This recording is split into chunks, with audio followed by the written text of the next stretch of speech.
Today we're meeting across Victoria, and we are meeting on land that always was and always will be Aboriginal land. This is sovereign land that was never ceded, and I'd like to acknowledge the ongoing cultural connection that Aboriginal people have to the lands of Victoria and pay my respects to elders past, present and emerging. I also want to particularly acknowledge that Aboriginal and Torres Strait Islander and South Sea Islander people experience higher rates of disability, and that the impacts of colonialism on the way that Aboriginal, Torres Strait Islander and South Sea Islander people would experience violence is very particular. And remember that as we go through our session today. I'm just going to reiterate before I introduce our panellists and move on to some housekeeping that we are recording today for anyone who's just coming into the session. So if you don't want to be, if you don't want your face or your voice to appear on the recording, please just turn off your camera and use the chat to communicate throughout the session. So I'm going to begin by just introducing our panellists and then going through some housekeeping before we dive into some questions. We have two panellists here today, two fabulous women with disability, and we're really pleased to have them along. Thank you both, Michelle and Courtney, for joining us today. Thank you. Michelle, I'll introduce a housekeeping question, sorry. Sure. And that is, are you preferring that people use the chat as opposed to speak, or is it just if you don't want your voice recorded? You can use the chat to ask questions while we're having the panel session, and to make comments as we're going along. And we will pick those up and use them to pick out some questions for our panel toward the end of the session. But I'll go through how the session's going to run in a moment. Okay, so you prefer us to use the chat. Okay, cool. Yeah. Got it. No worries. So I'm going to introduce our panelists. Michelle Roger is a writer and a multimedia artist. She began blogging to negotiate her new life with increasing illness and disability back in 2009. Her work has since appeared in The Victorian Writer and Kill Your Darlings, and online for Writers Victoria, ABC and ABC Ramp Up. Michelle received a Writability Fellowship in 2014, has been a panellist and performer at both the Emerging Writers Festival, Digital Writers Festival and La Trobe Literary Festival, and has performed at several Writers Victoria salons. While beginning her creative practice solely in writing, as her health changed, Michelle has focused on the use of social media platforms such as Instagram in more recent years to combine photography and short written elements with focus on memoir and exploration of her life as a disabled woman. This practice came together in a project undertaken last year as the Baw Baw Shire Creative Gippsland Artist in Residence in 2019 with the development of an interactive project, Augrey and Eva, hosted solely on Instagram. Michelle, fantastic to have you with us here today. Thank you very much for having me. That's all right. And now it is my great privilege to introduce you to Courtney Baker. Courtney is a designer, a hearing loss awareness advocate, and a public speaker. She's an earring designer and helps thousands of women feel more beautiful every day by wearing her earrings, tapping into the power of vibrant colour and design. Courtney has been described as the role model you'd wished you'd had as a young woman. Having lived with a severe hearing loss since birth, Courtney has been challenging and reshaping the way others think about hearing loss and deafness. Regularly speaking at female-focused events like Inspiring Young Women and Girls with Hammers, Courtney draws upon her past experience of being bullied at school and experiencing discrimination in her workplace to help break down stereotypes, shift negative attitudes and promote change in the community. Courtney believes that by being vulnerable and sharing her story, she can help others find the courage to change their own life path, even when they're thrown challenge after challenge. In her spare time, Courtney likes to go thrifting in op shops for vintage pieces and home decor, is a proud plant mum to many indoor plants, and loves nothing more than taking out her hearing aid at the end of a big day for her ultimate idea of bliss, silence. Courtney, I have to confess, I sometimes do that with my cochlear implant too. The best part of the day. So welcome both of you. I'm just going to run through for everyone how this session is going to work. It's the very first time we've done this. And so as we go through, please be patient with us if there are glitches or if you feel like things need to be done a bit differently. I'm again going to say, if you don't want to be recorded, because I know people will be coming in to the session over a period of time, please just turn off the video function on your Zoom, and we'd like everyone to use the chat to put forward questions and comments, but particularly if you don't want to be, if you don't want your voice recorded, then please do that. We want today to be a really respectful and safe space for women with disabilities to talk amongst themselves. So please, everyone, be kind and be thoughtful in your responses to each other. Be aware that, you know, we might cover some topics today that could be a bit distressing. You know, we might be talking about what life is like online, and sometimes that's not always, you know, that can involve trolls, it can involve having to set some boundaries, it can be lots of different things. So just be aware in your own environment if you've got other people around you who might be upset by that content. Maybe pop on some headphones or close a door. And think about that in your own discussion in this group as well. We are, of course, recording this, and I'm sure all of us know that once things get on the internet, they're on the internet for life. So have a think about what you want to say and how you want to frame things. So we have a staff member who's on hand if you're experiencing any distress, or you've got some questions about resources that you might be able to access for your own support. That's Olivia. She's not a counsellor, but Olivia has experience in, you know, talking through issues that are related to violence or other confronting things that might affect women with disabilities. So please just sing out to Olivia if you need to talk to her about what kind of support you might need. We've got some accessibility, and that's Olivia popping up in the chat now. We've got some accessibility considerations today. Of course, we're a really diverse group here, and that includes me and the panelists. So we might ask people to repeat or rephrase things if you're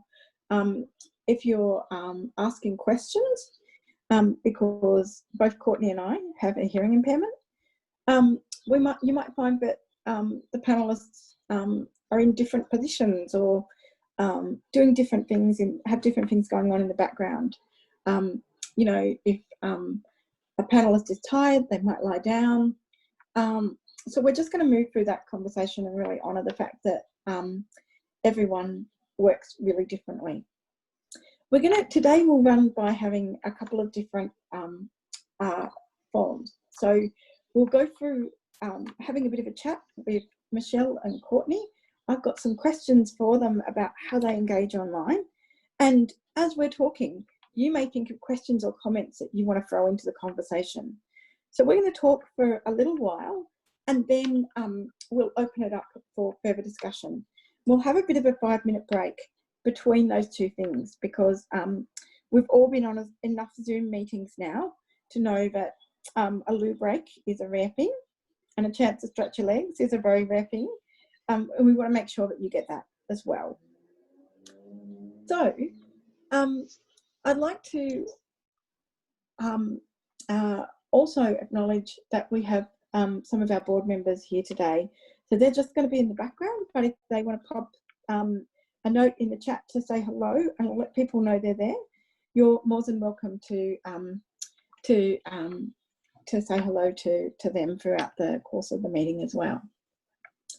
So today, as mentioned, I had some questions. We're going to talk a lot about online engagement and what it means to be a woman with disability engaging in online spaces.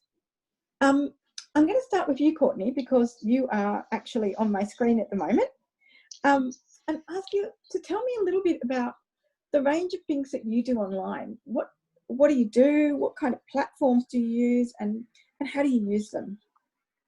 Yeah. Okay, great. So I mainly use my online space for my business and for sharing hearing loss awareness information and things that I do in that space. And I also use it for connection with other people with hearing loss and friendship and stuff like that. So I mainly use Instagram and Facebook.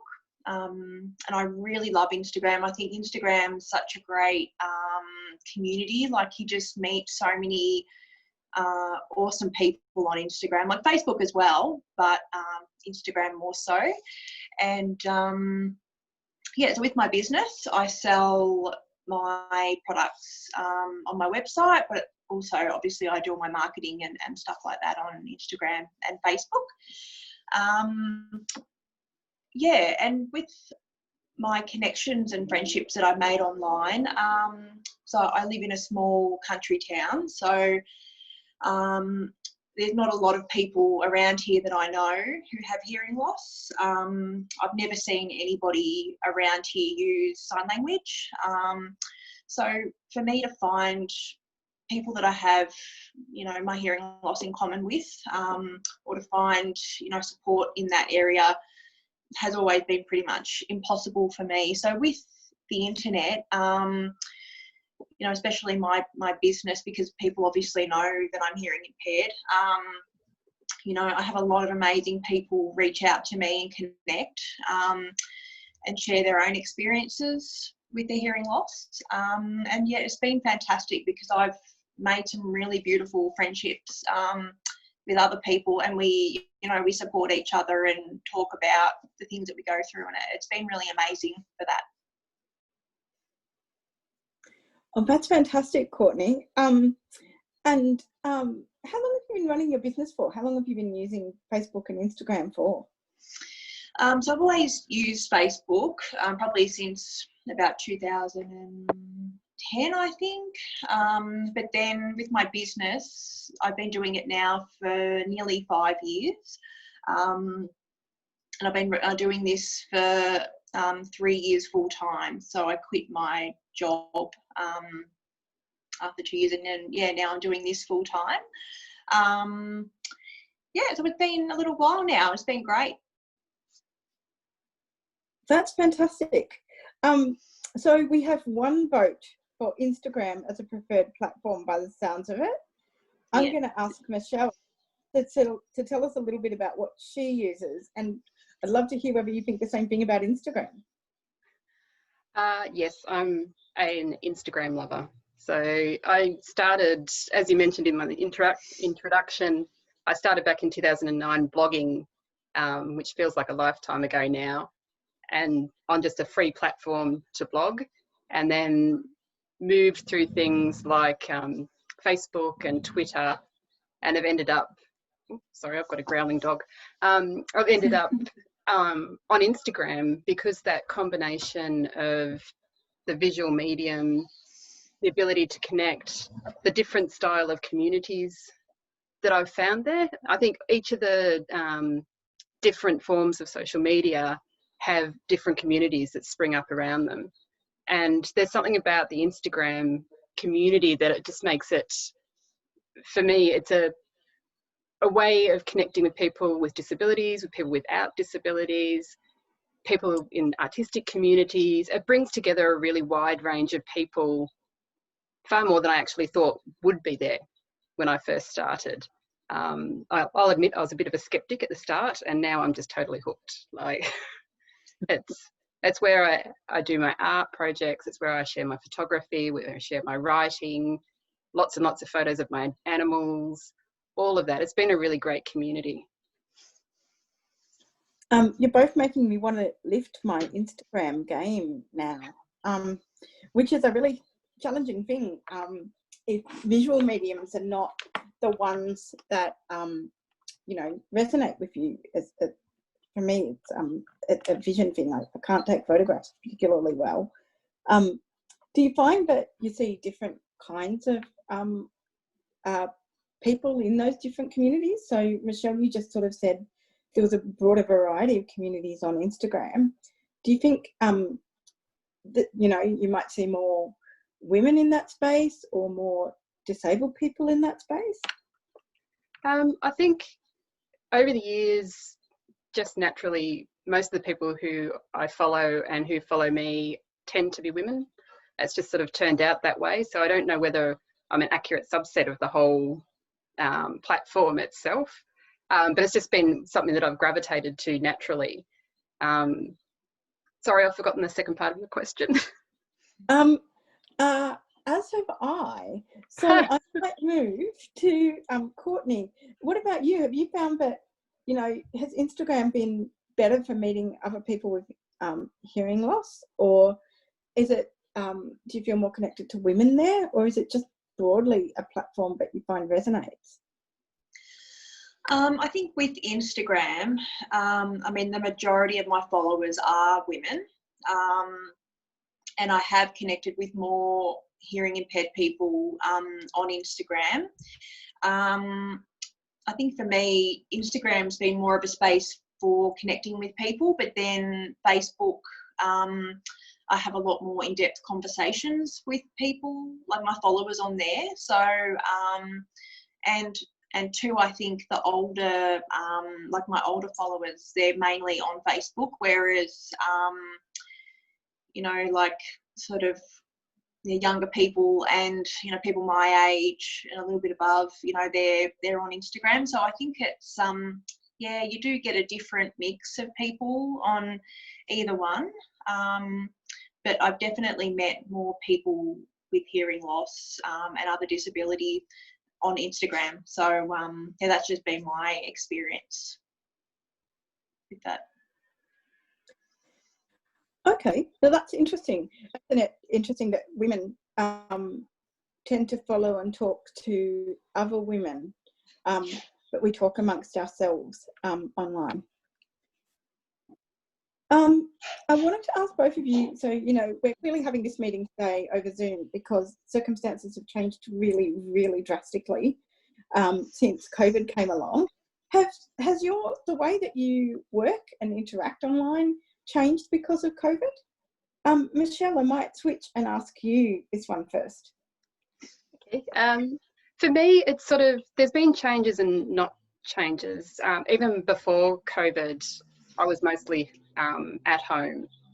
The nature of my disability, I have issues with fatigue and pain and a number of other things that just make it quite difficult to leave the house. So a lot of my world really for the past 15 years or so has been online.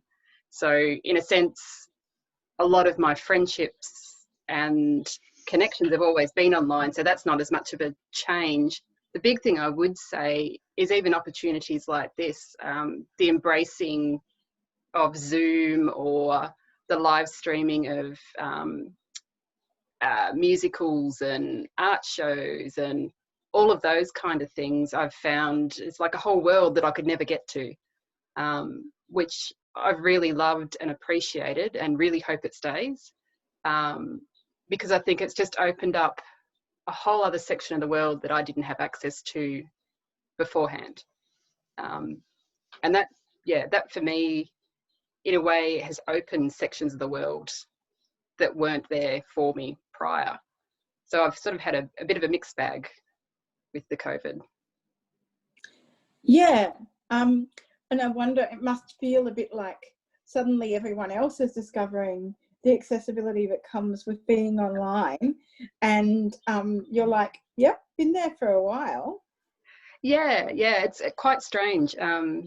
I run a project on Instagram I have now for about 5 years called Up and Dressed, which is just celebrating fashion and getting up and dressed out of bed, essentially.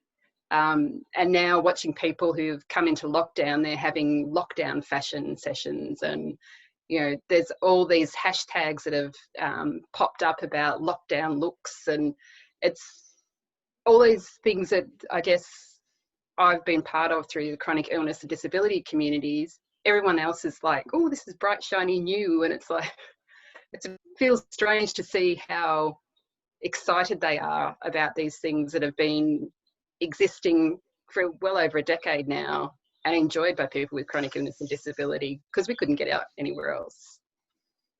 Yeah, I can imagine that would feel strange. Does it feel like, to you, does it feel like it's an embracing or an appropriation? I find it's great on one hand. I find it strange seeing now there's all the media stories about, oh, there's these new groups and new things you can do online, and look at these communities, and suddenly online relationships and communities are valued for once and seen as real community and real friendship. And for years lots of us have been saying that and been ignored or mocked, or people used to poo-poo social media and things like that, and now all of a sudden everyone's on board. And that's sort of, it would have been nice to have the recognition that so many communities were already there, and it's not some new discovery now by people who are non-disabled who suddenly found themselves stuck at home. Yeah, absolutely. Courtney, how have you found it since COVID? Things have definitely changed for me. And I just wanted to say one thing about what Michelle has said. I think it would be really frustrating because, just sort of seeing, all these things, come up for you now. You can access musicals and art shows and all this sort of stuff that before COVID has always been impossible. It's never been something that anyone's made the effort to do for people, that can't get out of their house. So I think it'd be quite frustrating to see all these things are now, accessible due to COVID, whereas before they should have been accessible anyway,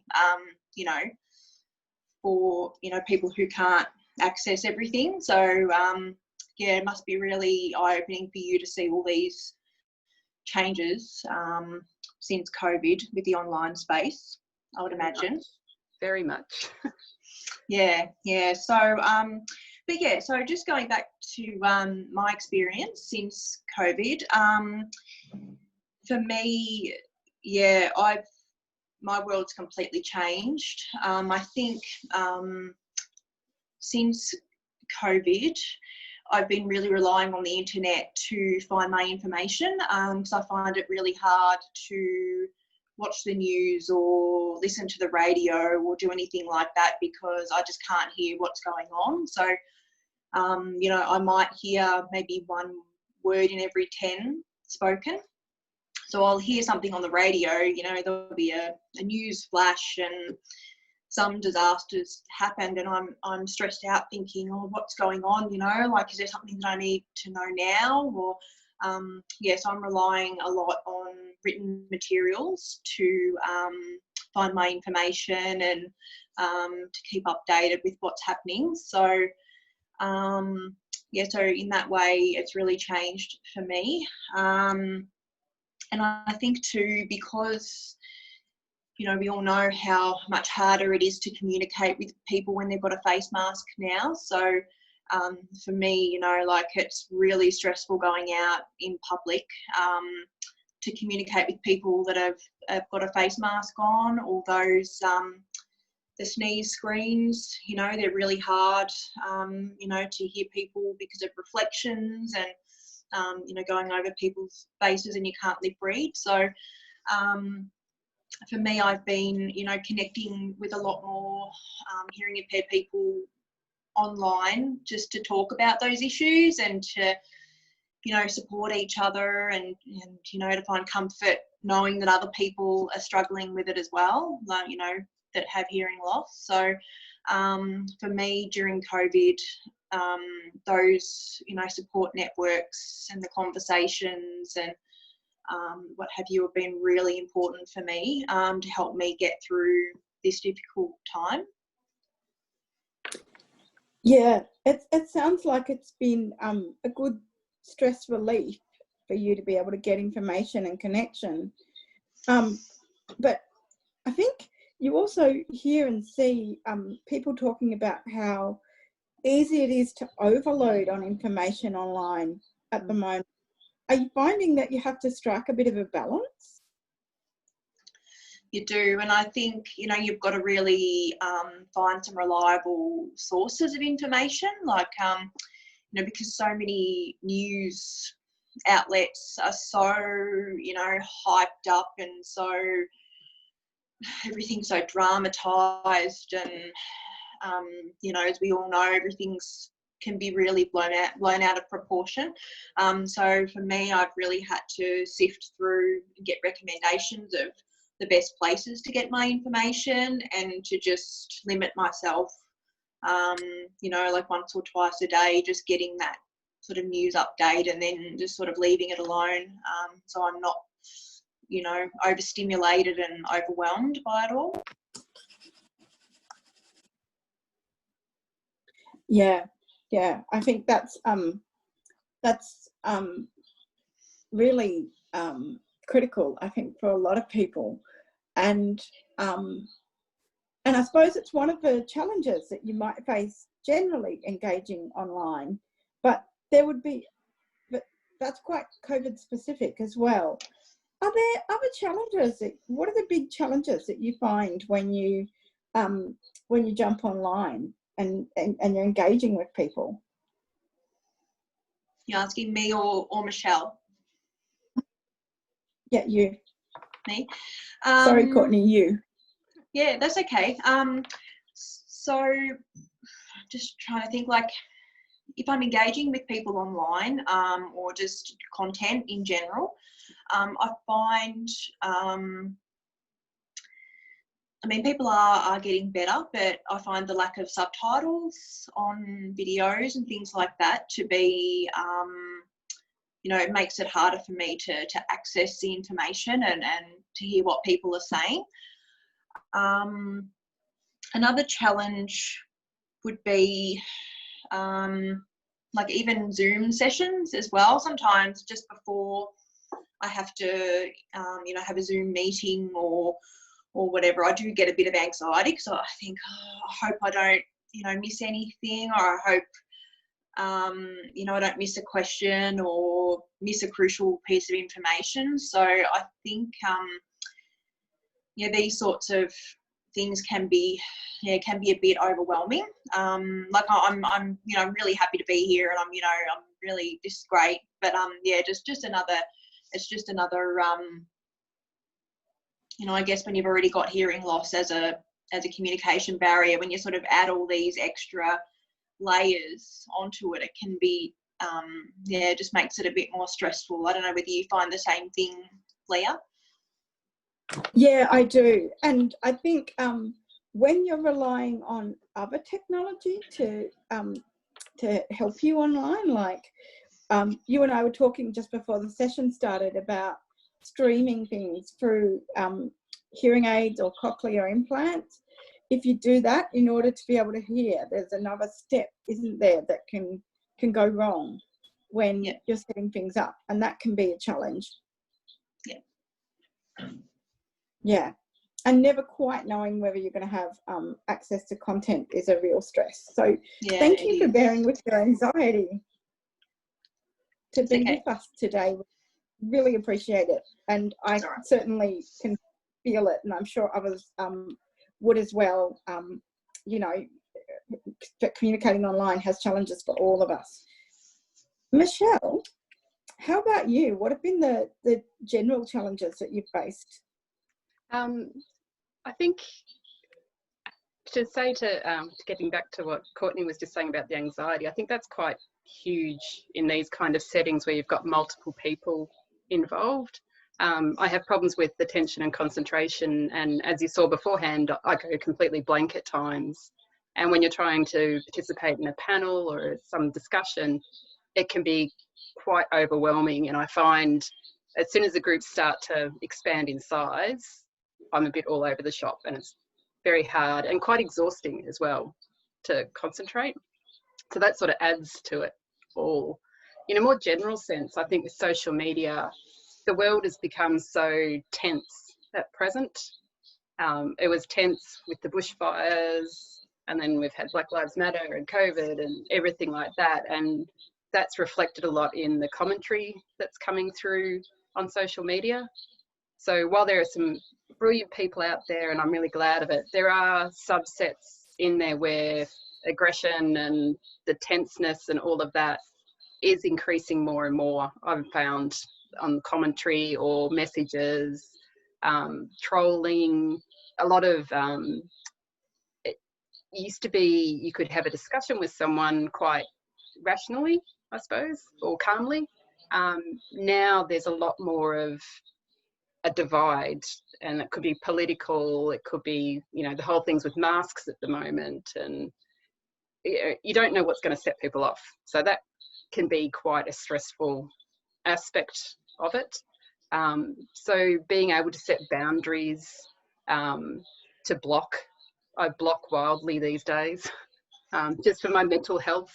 It's just not worth it to engage with people who clearly have no desire to participate in a conversation or anything like that. And I would suggest, if anyone's interested and they haven't been part of social media beforehand, is to think about what your boundaries are before you're getting on there, what you're willing to put up with, what you want to share, how you want to engage. There's a lot of pressure to share everything. And I see that quite often with younger people online who are just starting out. They share everything and they feel a pressure quite often to share everything. And when it comes to disabilities and some of the issues that arise medically and things like that, negotiating those boundaries of what you want to share. And people will ask, people always ask about your diagnosis and your treatments and all of that kind of thing. Deciding those boundaries and sticking to them, I think, is one of the challenges of negotiating social media. Yeah, that is a really tricky boundary for people, isn't it? Because as you were both saying earlier, you can get a great sense of connection and community from finding other people who have the same kind of experiences as you, but then what you share on the internet stays on the internet, and so it might be a very hard space to navigate. Do you find, this is a question for both of you, and maybe I'll ask Courtney this one first. Do you find that there are times when there's that pressure to give information to other people is harder to resist because women are taught not to say no? Yeah, I definitely found this to be a struggle earlier on in my business. So when I first sort of shared with everybody, like I started my earrings, my earring business, but I'd never shared with anybody about my hearing loss. And then I got some coaching sort of around that, and I shared my story. And so earlier on, I was getting quite a lot of questions and people wanting to know information, and lots of mums contacting me as well, saying, oh, my child has been newly diagnosed, what can I do to support them, and often I'd be on the messenger there for a couple of hours, sort of talking and answering questions. And after a while, I was like, I just can't do this, it's emotionally draining. It's, as much as I love helping people, and I wanted to help, these mums, because they were you know, they didn't know where to go or you know, where to get information, and I really felt for them. So, you know, I was really glad that I helped them. But afterwards, you know, I would feel really drained. I'd, you know, had spent my whole half of the morning, you know, answering questions, and I hadn't done other stuff that I needed to do. So, yeah, so I got better at, you know, just saying no to people, or just keeping it a bit shorter, you know, with my time that I sort of gave away. But now, like, I'm really good, you know, I've managed to, you know, to say no, or to ask for payment for things. You know, I'm happy to help you, but, you know, this is a, you know, like a service that I can offer for X amount of money, or, you know, whatever. Yeah, or I just don't sort of engage in the conversation at all. So it's really a learning process, and something, yeah, I've always found it hard to say no to people, but I'm definitely getting better at it now. So, yeah. Yeah, it takes a lot of practice, I think, for anyone, but particularly for women to do that. It must have felt I imagine, fairly uncomfortable to go, well, this is what I'm worth as a business person. Yeah, it's definitely, I mean, you know, when I first started out making my earrings, I was almost apologetic taking people's money, you know, like they'd buy the earring and I'd be almost like, oh, sorry, you know, I'm taking your money. So, but then after a while, yeah, you do learn,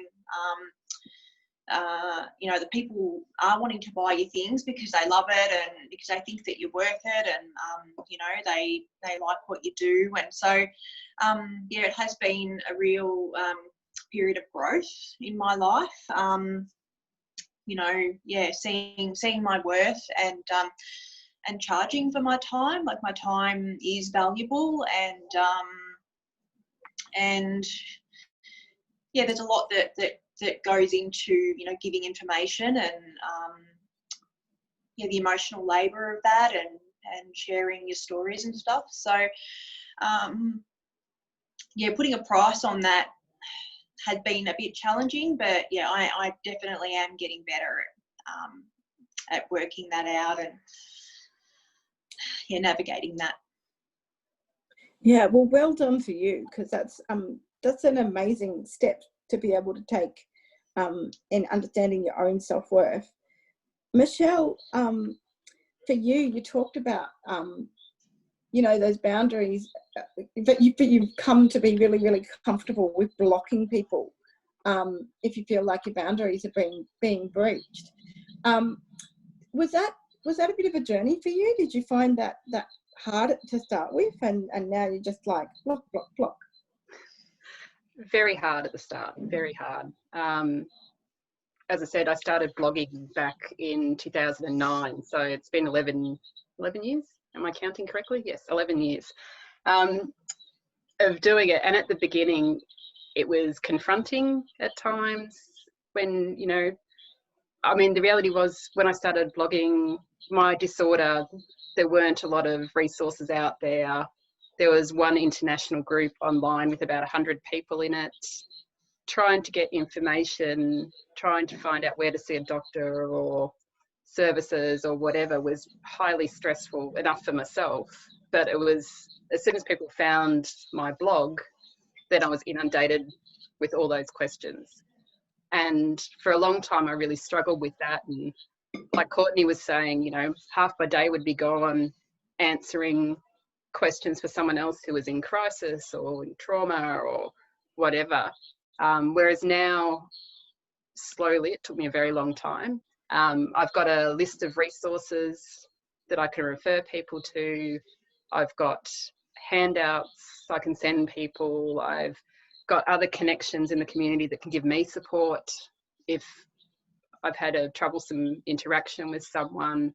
I've even stated now on my blog itself that I just can't be there 24/7. I can't answer every email, or I'm not going to give out my phone number, you know, things like that. but I felt bad doing it. I'll have to admit that. And it's that thing you were saying about women are conditioned to nurture and care and give and share and all of that. And because of that, yeah, it was very hard to tell myself it's actually okay not to do that all the time. And that I needed the space to manage my own medical issues and life issues, and I was raising kids and all of that. And I'm very glad I do that now. Very glad. Like, it's taken a long time, but I think my interactions online are healthier now for it. And they feel more enriching, I guess. So the community that's built up on my various accounts is a much more nurturing, supportive, just a nice place to be, I guess. And by having those strict boundaries of, you know, I'm not going to take that kind of language, or if you're going to be ableist or homophobic or transphobic or whatever it is, I'm not having you on my space. It's really nice. It just feels safe for me to go on there as well. Yeah, it sounds like you've created almost like people sometimes talk about chosen family, but it's like you've got a chosen community. Yep. Out of setting some of your boundaries. Yeah, 100%, 100%. And that's the one thing I do really love about all the different platforms is you can find your community. And if you can't find your community, you can create your community. So you could be a disabled person who loves hedgehogs. You can create a whole community of disabled people who love hedgehogs. You know, I love my chickens, so I follow a lot of chicken people. I love my Great Dane. Same reason I follow lots of people who have Great Danes. You can find little niches that fill your life with joy and meaning and connection. And from that, you develop friendships and community and all of those good parts of social media. That's fantastic. And it's a great segue to the next question I have for you. I mean, I think both of you have achieved a lot just in being able to establish yourselves and clearly set up kind of nurturing and healthy spaces for yourself. But what do you think has been your biggest achievement in engaging online? Michelle, I'll start with you. Ooh. It's hard. I think there's sort of a few things that have happened over the years that I've gone, oh, I'm glad I did this. So I know, for example, my blog is essentially my personal journey of getting my diagnosis and treatments and hospital and all of that sort of thing, but more about my emotional journey through that. And there are doctors overseas now who share my blog with new patients. Wow. And show them there is another world and they're not alone in what they're feeling. And, you know, this person's on the other side of the world, for example, and they feel exactly what you're going through, but they've come out the other side as well. I think for me, that's a massive achievement. And I've always had in the back of my head that if I can help one person through sharing my story, then I've done that good thing in the world, if that makes sense.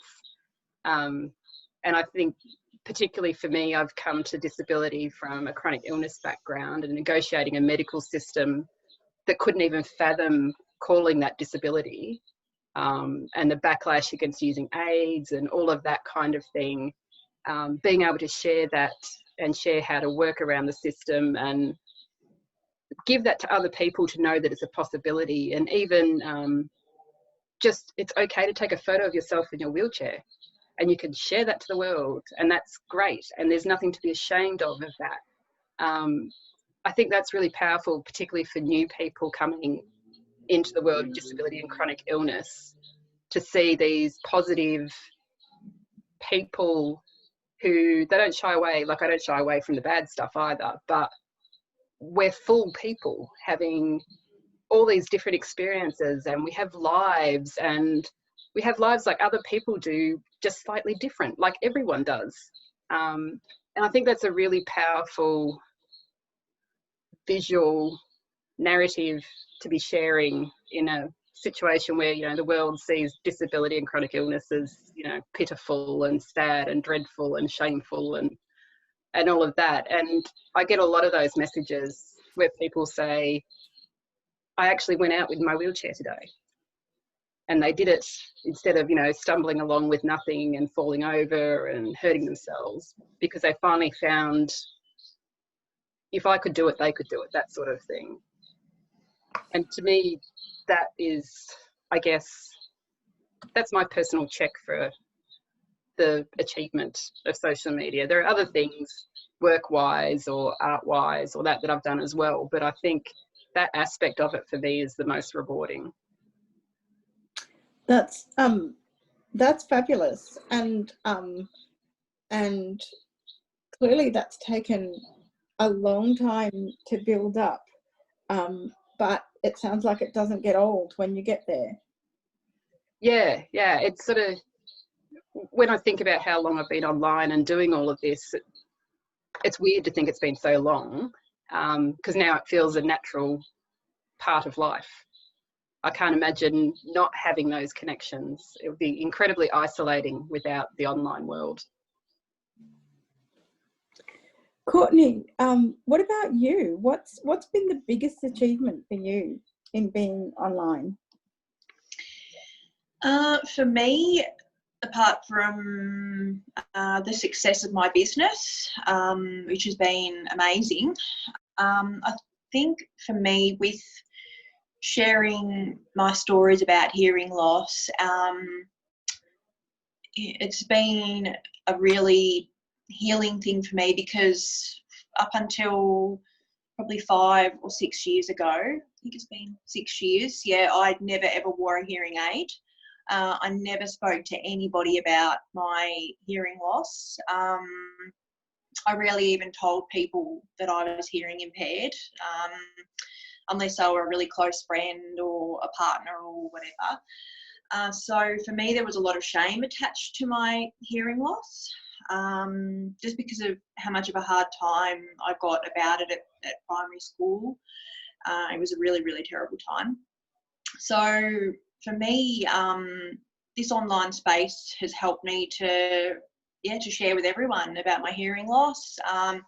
You know, I now wear a hearing aid. I've been wearing one for 5 years now, and I do not know how I survived without it. Like, I don't even know how I held down a job or talked to people. But anyway, so so being able to share that with people, and you know, getting messages from people saying, oh, you know, I've had a hearing loss all my life, and I've never liked wearing earrings because I didn't want to draw attention to my ears that had hearing aids in them. And when I heard your story, I got a pair of your earrings and I put them in straight away. And, you know, it just made me feel really proud, you know.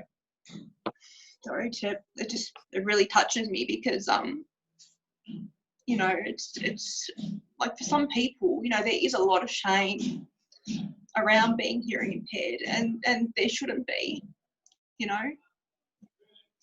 Sorry, that experience is just one of my favourite. That was just amazing when that woman sent me that message, because you know, really, really touched me, and it always makes me cry. So sorry about that. But don't apologise.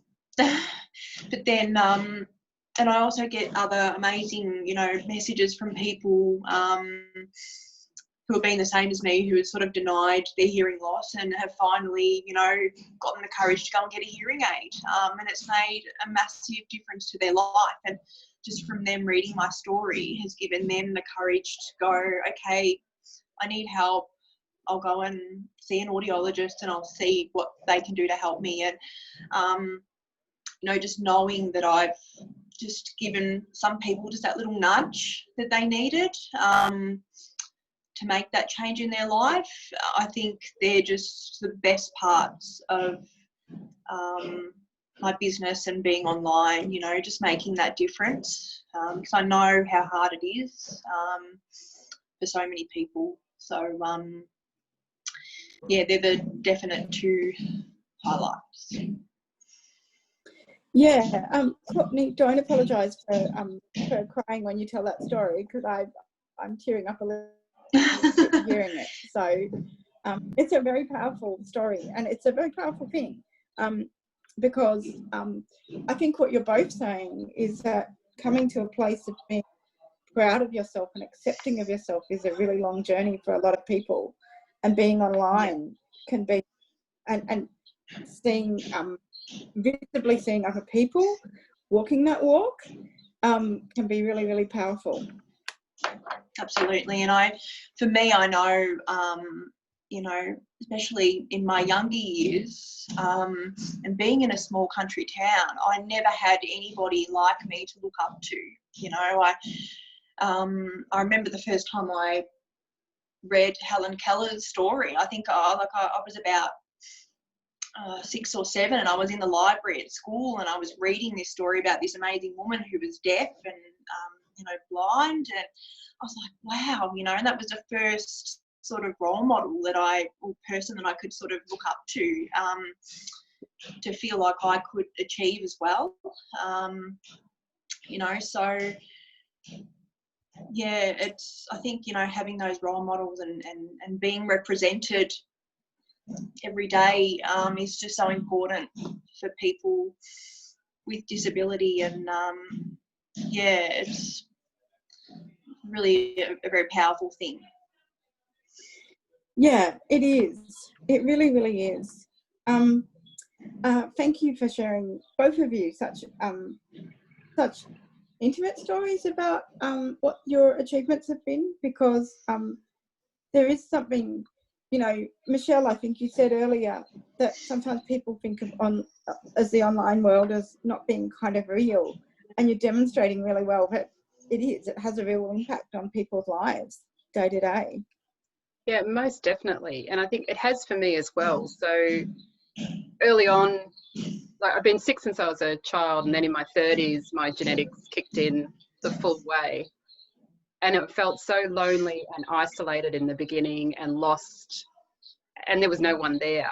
And then when I found those communities myself, it was those people who sustained me. So people in the disability and chronic illness community who were there, who held my hand in the really bad times, and, you know, directed me places and things like that. And I think that's one of the things we do really well as a community, is those online communities are there to support each other. And yeah, I don't know, personally, I don't know where I would be without those people that I met in those first couple of years of, you know, losing my job and not being able to walk around and stuck at home all the time, and all the challenges that came with that with little kids and stuff. If it wasn't for those people who reached out to me, I think I would have been a lot worse off. So being able to give that back to other people is massive. Yeah, yeah. And I wonder about the impact of being both a woman and disabled has had for both of you in these online spaces. Like, we've talked a lot about the disability side of it. And I'm interested because you both do things in fashion. Is that something that you think draws more of a female audience and maybe draws a bit of a sense that what you do is less serious from some people? Yeah, yeah. I think it definitely draws a female audience. Though having said that, I do have a lot of guys, I have a lot of non-binary friends, trans friends and that, who also love fashion, because we all wear clothes. Most people wear clothes, you know, so you can enjoy fashion. Yeah. I think for me, the big thing for women in general is whatever you do, if you're enjoying fashion or, I don't know, certain movies or music or whatever, people are always going to say that's fluff, or it's not serious, or it's unimportant, I guess, without realizing that it actually means something to people, and it can be a creative outlet and expression. And, you know, if we're not seeing people, like, for example, with fashion, we're not seeing disabled models anywhere in Australia. We're just not seeing them. There's like a handful of working models, and that's it, and not a very diverse group at that. And we're not seeing, when you go into Target, you're not seeing disabled models modelling clothes. You're not, you know, you don't get lookbooks online or options to even look the lookbooks online where you can see the clothing. There's no clothing where people are seated down as if they're in a wheelchair, or there's no consideration for people who might need to use a catheter bag or things like that. So if you're not seeing those images elsewhere, you can at least create them online. And that's what I do like, is you don't have to wait for someone else to give you permission to get dressed up and prance around your backyard, as I tend to do, in, you know, clothes and fancy walking sticks and stuff like that. And I enjoy it, and, you know, other people seem to enjoy it, and it just shows a different way of looking at disability as well. You know, if we're not seeing it elsewhere, if we don't create it, who's ever going to create it? Yeah, absolutely. Courtney, what about you? As a woman, you're not just doing fashion, but you're also running a business online. Do you think being a woman affects the way people perceive that? Yeah, I have a lot of people who, like earlier on, you know, when I told them what I was doing, you know, they say, oh, you know, what do you do? And I'm like, oh, you know, I make earrings, and, you know, it's my full-time job, and, you know, these are some of the other things that I do. You know, they'd always be like, oh, that's nice. That's a nice hobby, you know, and it's like, no, it's not a hobby. You know, I support myself and my son and my family with the money that I earn from, you know, making my earrings, and, you know, I help to make people feel special when they wear my earrings, and, you know, because the power of colour is, you know, incredible, and just popping on a little burst of colour can just set your day off right and make you feel amazing. So it's not just a nice little hobby, and I don't just sit around fluffing around all day. Like, I'm really busy. I do all my social media, I do all my marketing, I do all my accounting. You know, I have my own studio space now, which, you know, I've got to pay the rent for that, and I have an open studio every month, not at the moment because of COVID, but, you know, I have people come in and visit me. They drive from a long way away to come and have a look at all of my things, and yeah, so it's a big job running your own business, and yeah, and I've always got to think of, you know, changing things up and making things interesting for people, so I have money coming in all the time, and, you know, yeah, so I think, like, sometimes people, yeah, because you are, you know, a woman, and you know, you're doing something in fashion, yeah, they sometimes don't take you seriously, and yeah, that's for sure. Yeah. Yeah, the hobby thing got me. Everything's Yeah. a hobby.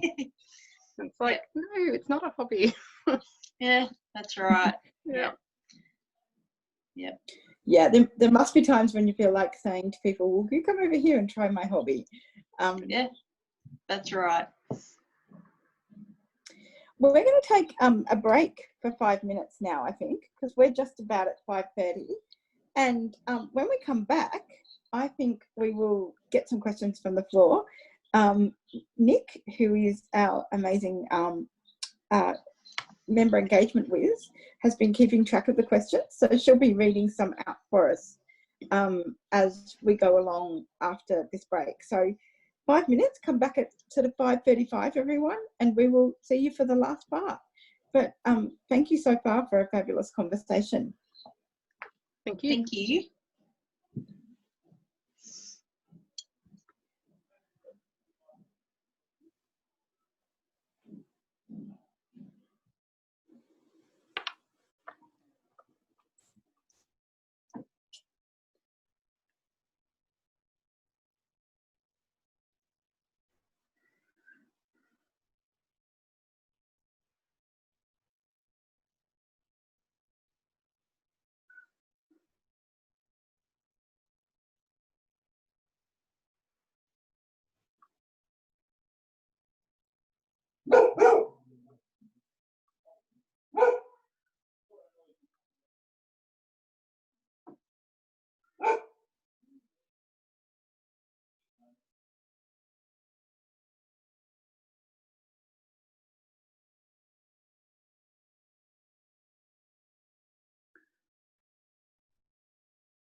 Hi again, everyone.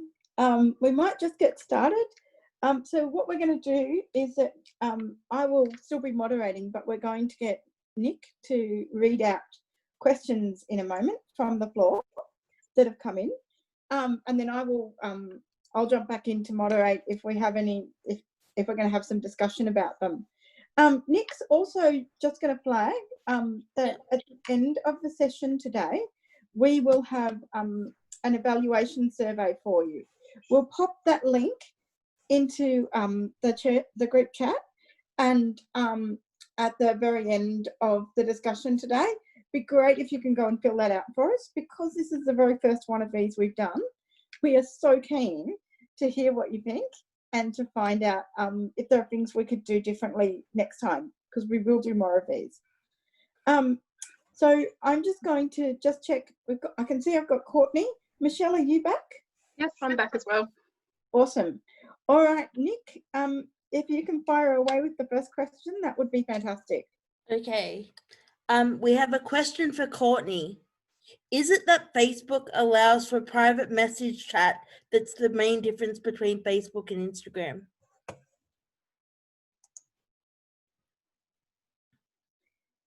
Did you catch that, Courtney? You're on mute, Courtney.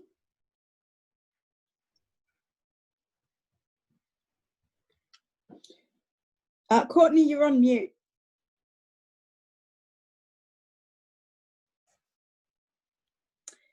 Courtney, we can't hear you. Okay, okay, cool. Okay. I can hear you now, I think. Can you hear me now? Yeah. Sorry. Yeah, that's all right. I have been so guilty of that about 3 times today, and I was really worried it would happen here. So go on right ahead. Yeah, sorry, what was the question again? Sorry. Is it the private message function of Facebook that makes it better than Instagram? No, I don't think so, because like Instagram has the same function. So are you asking like why Instagram is better than Facebook, or is that what the question is? Sorry. The question was, is the private message of Facebook better than Instagram? Oh, okay, right. Well, I don't really think that it's better. They're both very much the same, and I have the same, kinds of conversations on Instagram as I do Facebook. So, yeah, I think that they're very much the same, really. Okay. We have another question for both of you. What support groups have you found to be helpful online? So Michelle, maybe if you tackle that one first. Okay. In a general sense, I've found groups like for just general disability, chronic illness things, I tend to join things like Accessible Australia, which is run by Senator Jordan, I'm going to blank on his name, this is terrible, from the Greens. But he's got a group which is about trying to coordinate people to push for more access options. I find that quite good. There are a number of groups around NDIS, but I haven't really found one that sticks for me yet. Most of my disability specific groups are in relation to arts. So I'm part of groups such as, now I'm going to blank on names. I am so sorry. I can send a list through. I can think of one you're probably part of, which is CAC. Yes. The Disability and Arts group run by the fabulous Kath Duncan, who I believe is with us tonight. So, hey, Kath. Yeah, and there's a couple of COVID groups that have popped up as well, which are really good, and they've been great for getting information about, particularly early on when we had the lockdown and where you could shop and not shop, and the stuff with Woolies and all of that kind of stuff. So I'm terribly sorry, I do have memory recall issues, but I can send through a list of groups that I use. If that's all right. That would be fantastic. Maybe if both of you can do that. But also, and we'll distribute to the group, but also people can jump onto the search function on Facebook or Insta or other platforms and find some of these groups just by some of the keywords you're mentioning, I reckon. Yeah, definitely. And I mean, if you want to be in a group for people who have your diagnosis, there are tons for pretty much every diagnosis. So you can usually, like I found early on, what was good was to join a few different groups that cover a similar area, and then you soon get a feel for which ones suit you and which don't. And that can be from the way they're run, the things that are discussed, all of that kind of thing. So you sometimes need to stick your foot in and test the temperature of the water in a group to see if it's a group for you, and never be afraid to leave a group either. That's the other thing I would say, because that's really good. Yeah, I found that really hard. And again, it's that thing of you don't want to offend other people or something. But my very large groups that I started with are now narrowed right down to what works for me. And in the end, people don't care. Like, you're just another name in the big list of people. So that's really good advice. Thank you, Michelle. What about you, Courtney? What online support groups have you found really useful? For me, I've been in a couple of different ones over the years and have come and gone. And but for me at the moment, because I'm in business, a lot of the groups that I follow or am involved with are, like women in business and, things of that nature. I am following Sound Fair. They are located in Melbourne. They've just rebranded, so they used to be called a different name. I can't quite remember what they're called, but but now they're Sound Fair, and they do a lot of awareness work, around hearing loss and teaching people about the social and emotional impacts of hearing loss. Like it's not just the fact that you can't hear; it's all the other things that come with it. So they do a great job at bringing more awareness around hearing loss in that way. But I've sort of, like during COVID, I was joined into a lot of different, deaf and chronically ill groups, a lot of different deaf groups. And I just actually found these particular groups to be a bit overwhelming because there was already so much information coming at me, and then having more of it just sort of sent me into a bit of a meltdown mode. So I withdrew myself from those groups. But as for hearing loss groups, I'm really not involved in anything like that. I haven't found anything that I've really enjoyed or that has sort of suited me. So if anybody is in anything and they really enjoy it, just let me know, because I'd love to check it out. But for me, my support networks have just been the people that I've met and become friends with. So I'm a bit more of a one-on-one person, I think, rather than that's just me in my everyday life as well. I don't like big crowds and find all that, noise a bit overstimulating. So maybe that transfers into my online life as well. That makes sense. Yeah, it totally makes sense. And I think you get the same sort of politics and dynamics in online groups that you get in any other group in life. And I can imagine that perhaps for both of you being from regional areas, you'd have enough of the kind of, you're in areas where people know each other and are closely connected anyway. In your day-to-day life, you might want to step away from that from time to time. Yeah, definitely. I think there's a very different feel. I used to live on the side of Mount D up at Upway for 7 years, so on the outskirts of Melbourne, and now we've moved out to the country, and it's a very different feel. Like the level of anonymity that you can have has gone. There's none.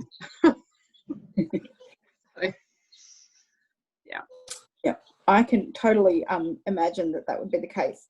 Nick, do we have more questions? Yeah, we have another question for both, which is, what are some ways that we can show leadership online, either big or small? Courtney, I might throw to you first. What are some ways that we can show leadership online, either big or small? What are the ways that we can show leadership online? Was that the question? Yes, that's the question. Might have to have a think about that one. Michelle, do you want to go first while I have a bit of a think? I think for me, it's about being consistent in your values and knowing what your values are. So whether it's what you post online, or whether it's even negotiating with people who comment on your posts, you have to have a sense of self, of who you are, what you believe, and where you, again, coming back to boundaries and things like that. So all of my spaces are, if you're going to be ableist or racist or sexist or homophobic or transphobic or any of those, you're not welcome.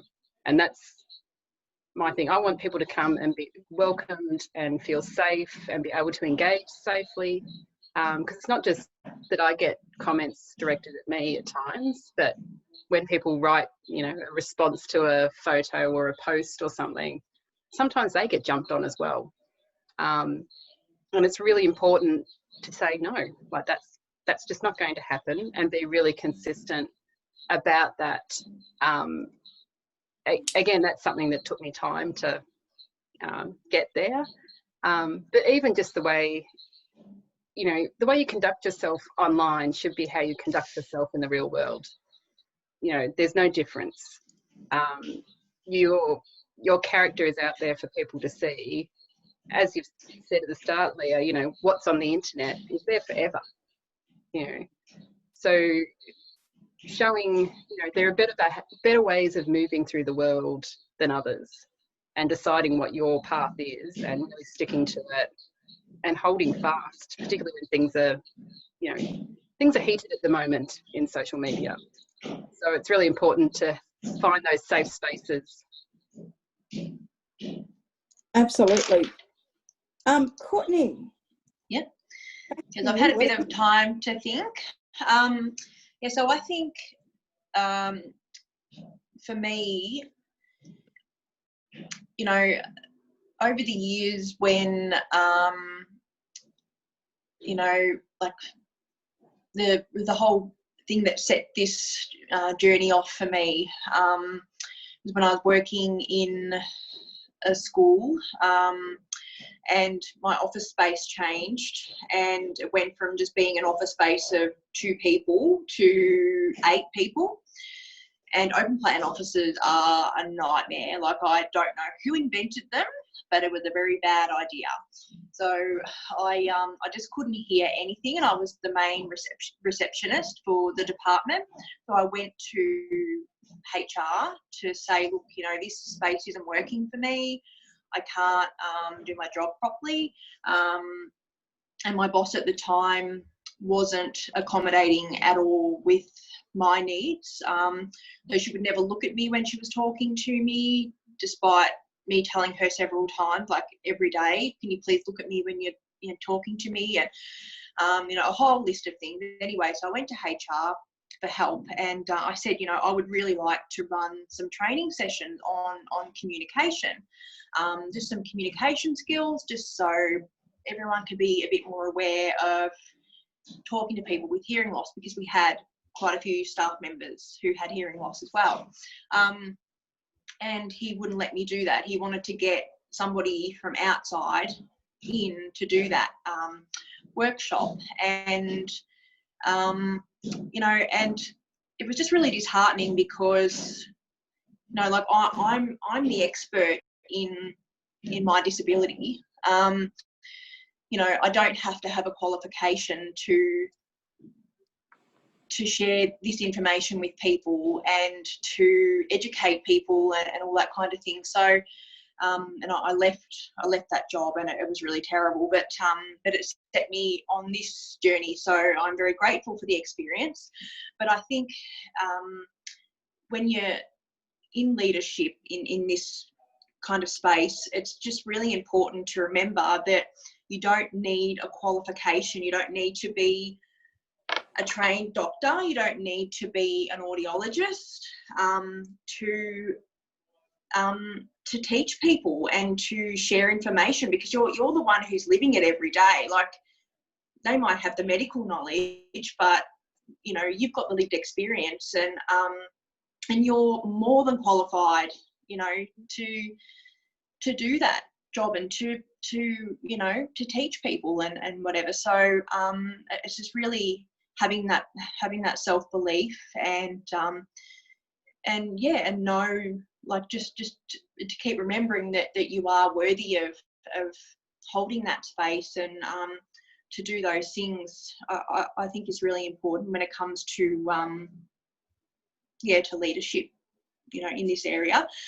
I think for me, the one thing that's really important to me is that I want people to feel comfortable to come to me with their questions. You know, some people are really curious, and they, you know, they're so genuine in wanting to, you know, communicate better, to do the right thing by their customers and to help people in their space. So it's really important for me to let people know that I am really accommodating and I'm really welcoming, and I'm really open, but I won't tolerate, you know, people that are rude or arrogant, or you know, just the way people ask questions sometimes, it's really patronising and not appropriate. So yeah, so I just make sure that I hope that I portray that I am a really open person, but I'm not gonna, you know, tolerate any rudeness or unkind attitudes. So That's both of you a really wonderful reflection on what it means to lead, and to do that by genuinely being yourself and by knowing your own self-worth, that you don't have to be an expert in the way that, you know, society says you might officially need to have documentation or degrees or whatever, but who you are and your experience is enough. And I think that's a fantastic spot for us to wrap up tonight. I know that I think we have a few more questions, but we are just about out of time. So, and I'm quite conscious of not going over, because we have interpreters with us tonight. And one of the ways that we're respectful in this space is respecting that, you know, if we go over time, we're not going to be accessible to everybody here. So I'd like to begin the wrap up by thanking you both deeply, Courtney and Michelle. It has been a fabulous discussion, and you've both given so much of yourselves. So on behalf of everyone here and on behalf of WDV, please know that we've really appreciated you doing this with us today. I can see that Nick has just put the survey up in the chat, and if anyone else would like, if you can't grab that beforehand, I'm sure we'll also be able to send you out an email with that if you'd like to give us some feedback. I'd like to thank the WDV board members who've been here today. I know a couple of them have had to go, and thank all of you for being here with us tonight. It's been fantastic to have the sense of connection to a group of women with disabilities, even though we're all in very, very different places. If you are interested in becoming more involved with WDV, some of you will have seen in our e-news that we are running a forum for women with disabilities who might be interested in joining the WDV board on the 5th of August, so that's next week. You can find out more about it in the latest edition of e-news, which should have landed in your inbox today, or by just contacting us at our main WDV email address. And thank you again, everybody. Thank you to our interpreters and to the WDV staff team who've done such a wonderful job tonight of keeping everything together. It's been wonderful to be with you all, and I can't wait for our next event. Please tell us what you'd like that to look like. Thank you.